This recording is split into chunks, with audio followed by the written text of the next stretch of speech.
working our way towards the main event. Of course, at the top of the marquee tonight, UFC 282 in Las Vegas. Jan Blachowicz taking on Magomed Ankalaev. We'll break that down and everything else fighting with good friend, dear friend of the show. He is Manpreet Jhass from MMA Lock of the Night. Before we get too far into this, everybody's been asking me, what's my lock tonight, right? Like, they need a little bit of money, right? So what can I tell them who's definitely going to win? Boy, I told my boss, I told my brother-in-law, I told my best friend, I told my BT.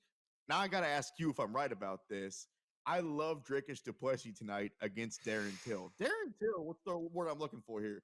He sucks. He hasn't really won a fight. I don't consider the Gastelum fight a win. That fight was Protai Gastelum. Bro, it's been 4 years. It's been 5 fights. You think that Darren Till has a chance to win that fight tonight? Man, the funny thing is, when I did my own podcast this week, that was the fight that I went longest on, but I have no action on it because I'm so confused about it because we don't know what kind of Darren Till we're going to get. His last fight against Derek Brunson, he went in with the torn ACL, couldn't stuff takedowns, obviously got beat down and finished, but we have to take that into consideration. And also the fact that he's turned his training camp on its head. He's gone over to Sweden and trained with Hamza, gone for the past 8 weeks to Thailand and splitting time between Bang Tao Muay Thai and Tiger Muay Thai.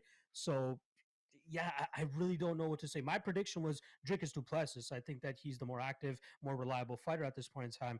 But Till is such a question mark at this point in time that I just want to sit back and wait. Like, I don't know what it is about me. I'm a Darren Till fan, but I just want to sit back and watch this fight as a fan.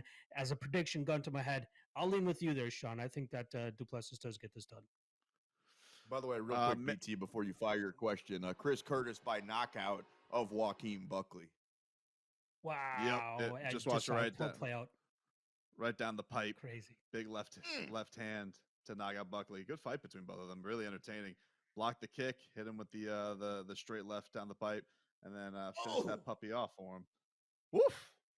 Manpreet, main event tonight. Not what we were expecting, obviously. There's been some turnover on this. We were, supposed to get Yuri versus Glover. Glover didn't want to fight Magomed. And to me, that's kind of my signal. Like, look, if the guy doesn't want to fight you for a title when you have a title fight out there, I get you could go out there and say, hey, matchups. Glover, you're 100 years old. You've seen every matchup there is to know. To me, that signals I don't really want that smoke from a guy like this. Him versus Jan, it's also now a 5-round fight. I don't want to feel like I'm disrespecting Jan because he's a former champion, but I get why Magomed is the favorite that he is. Do you? Oh yeah, I really think that we're about to enter the Magomed Ankalaev era, and I've been saying it all week. It is guaranteed to last longer than the Lyoto Machida era for anybody that gets that reference. But I do really like the Ankalaev side here, and just talking about Glover real quick. I'm okay with him passing up on this fight, right? Like you said, he's 100 years old.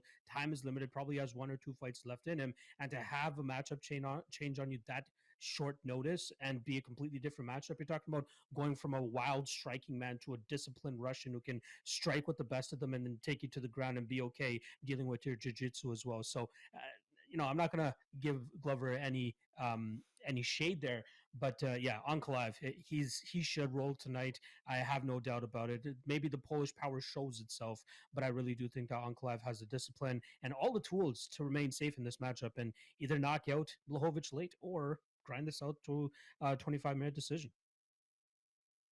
We are entering the Ankalaev era, according to Manpreet Jhass from MMA Lock of the Night. How about our friend of the show? He joined us earlier in the first hour. Thug Nasty Bryce Mitchell taking on Ilya Topuria. What's your early lean in this one? I got some action down on Topuria myself. I waited for the right time, though. Like, I saw him around minus 180 earlier this week. I thought that line was a little bit too wide. I saw him get down to minus 130, and I took the shot there, and I was back up to that minus 160, minus 170 range. I like what I see from the kid. He's known initially for his grappling as well, but has improved his striking, and you see it on display over his last couple fights. Bryce is going to be a tough out, but I think that Topuria has a good enough ground game to deal with that Bryce Mitchell pressure, get back to his feet, get back to his hands, put him out cold. Topuria takes another step closer to being in the top 5 of that featherweight division.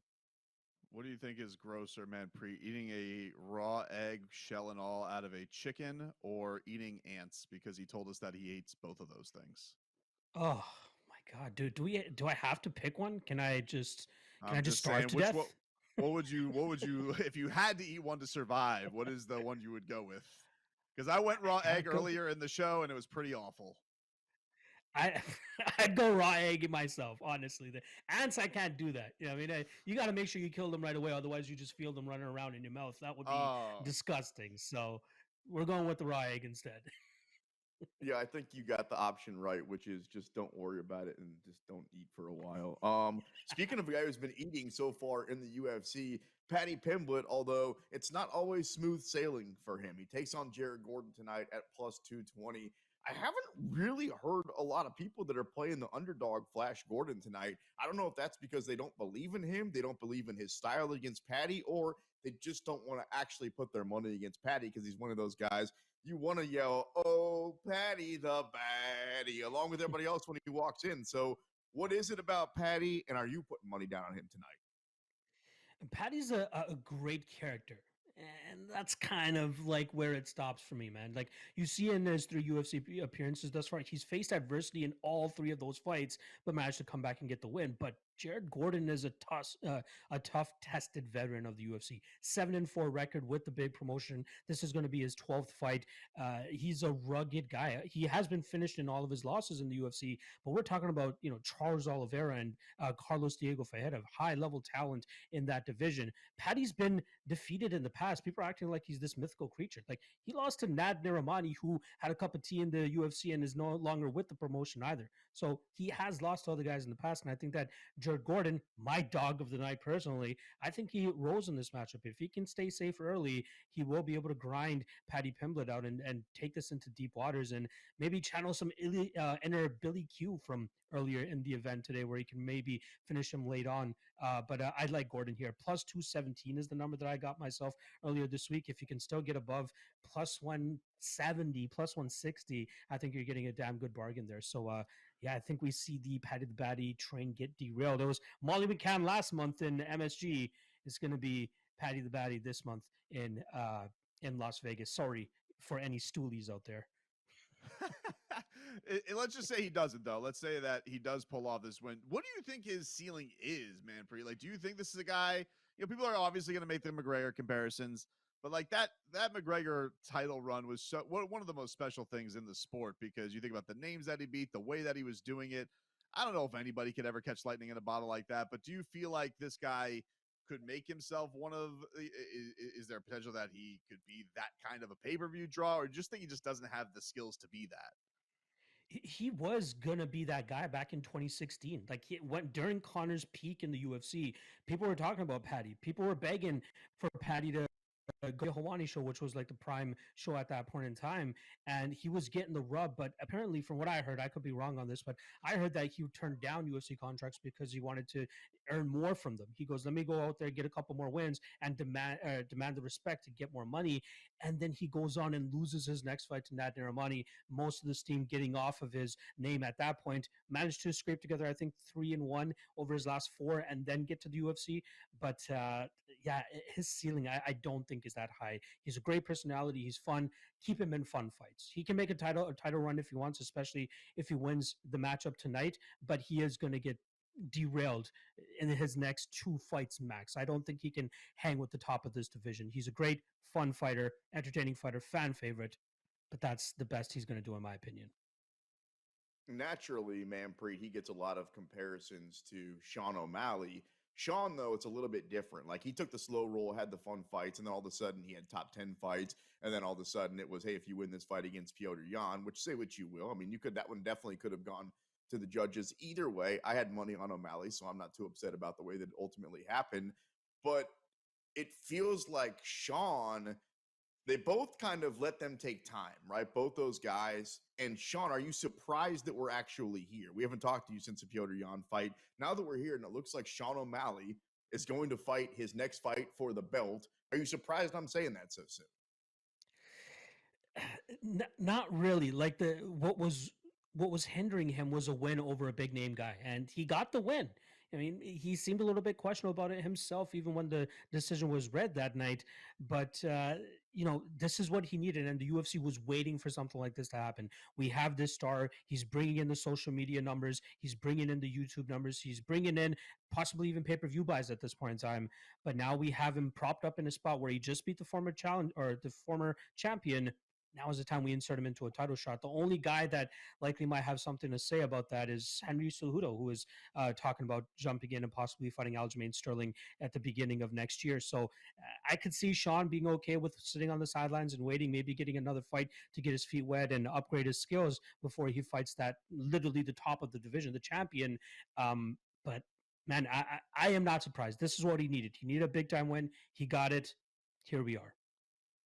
I'm almost kind of surprised that they would put, you know, a fast track to Henry. I get he's the former, double champ. So, that credential wise, you would say if he comes back, he should fight for the belt again. But I feel like they have a situation right now where Sean is, is able to be in that top spot. I feel like they would just want to get to that and tell Henry to wait to come back and fight Sean. Like, I feel like that would be the place to go so you don't lose out on this opportunity. Or I guess you could also look at the reverse of it and say, well, just wait and maybe, he'll just take him on in the summer. But I feel like because there's so many questions around Sean O'Malley, now that you're here and he actually has the right to a title shot, why wouldn't you jump on that instead of, the comeback fight with Henry? Yeah, I'm completely okay with him getting the title shot right now just to catch that lightning in a bottle, essentially, right? Nobody thought he would win that Pyotr fight, gets his hand raised. Now here he sits. But if I was him, I would sit back. I'd let Henry take that fight, just train, sharpen that tool set, sharpen the tools, sharpen the skills, and just get back in there and know that you did your best. You prepared as much as you can to fight a top level guy like Aljamain Sterling or Cejudo, no matter who ends up coming out with a hand raise in that fight, if that's the way that they end up going. But you don't want to squander it either. You want to take advantage of this pay-per-view bump that you're likely going to get with him fighting for a title and potentially even winning it. Go for it. By the way, there's a guy sitting over in the corner of this room, Cheeto Vera, who's raising his hand and he's screaming. He's like, "Hey, you guys know that I beat that guy." So I'm his mouthpiece right now. We got Manpreet Jhass joining us, good friend of the show, back on Tapped Out here on the BetQL network. It looks like the Conor McGregor lottery goes to Michael Chandler. Not completely official, but it looks like that's ultimately what the fight is probably going to be. If that comes to fruition, how do you see that one going down? Man, I think that is a good matchup for Connor to come back to technique wise and skill set wise, because we know Michael Chandler can get dinged up from the outside. We know Connor thrives when he's able to keep guys at space and then just land that counter cross. And Michael Chandler, a guy that has been thoroughly compromised over his last several fights, getting knocked out and finished time and time again, or even just going to war like he did against Justin Gaethje for 15 minutes. That is the type of guy that I think that Connor should come back and fight and just to get his feet wet again. But the one that I'm most interested in, and the call out last week was perfect, Rafael dos Anjos, the fight that never took place, the fight that caused Nate Diaz to become the star that he is, right? And I thought it was a perfect time, and it wouldn't be a bad time for Connor to take that fight either. You're talking about an aging Rafael dos Anjos and Conor McGregor, who could potentially take advantage of him slowing down as well. I'd love to see that storyline wise. I would love to see RDA and Connor. They can build it up perfectly with everything that went down with UFC 196, I believe, off the top of my head. I think theoretically it's a great. They're both fun fights, and yeah, like you look at the Chandler fight, that probably is a better matchup for him. How much faith do you have in putting your money on Connor now, though? Like beefed up, muscle bound Conor McGregor coming off of a broken leg. Are we going to be analyzing every training camp news nugget that comes out just to get any information we can on him? Because how can we know? How can we know what we're going to get back with him, Manpreet? Like, how much faith would you have in putting money on Conor McGregor with not seeing him in action and knowing he's coming off a devastating injury? You need to give me a good enough line. That is always like rule number one. Give me a good enough betting line on Connor, and I'd think about it. But you nailed it, man. Everybody is super analytical when it comes down to big fights, right? Oh my God, he skipped the second step when he was going up to the scale or something like that. Like people try to come up with anything they can think of. Oh, he was the one that put his hand out for the handshake first. He's broken. Like it's crazy that people come up with these theories as to why a fighter is going to win. The hard facts are you have to go back and watch their fights, see how they stylistically match up with their upcoming opponent, and then try to make an educated guess based on the odds that the odds makers and bookies are giving you. If you give me a good enough price here on Conor McGregor against Michael Chandler, I like anything better than minus 150, I'd probably take the shot on Connor, because I think he has the chops and the power to still knock out Michael Chandler. And then on the flip side, I don't know if Michael Chandler is even going to be able to reach him with that explosiveness and reach and height disadvantage that he's going to be at in this matchup. So nothing I would love to see more than Connor come back and get his hand raised so we can get a couple more fights in. But yeah, I'm Conor McGregor against Michael Chandler. Sign me up. This is why I always wait for Manpreet's appearance before I actually place my bets, because I was ready to unload on Paddy the Batty, but I guess Jared Gordon on the underdog money tonight. He is from MMA Lock of the Night. He is Manpreet Jhass. Coming up next, we give you our final bets, the method to the madness. Let's get parlayed and let's get out of here. You're locked into the BetQL Network.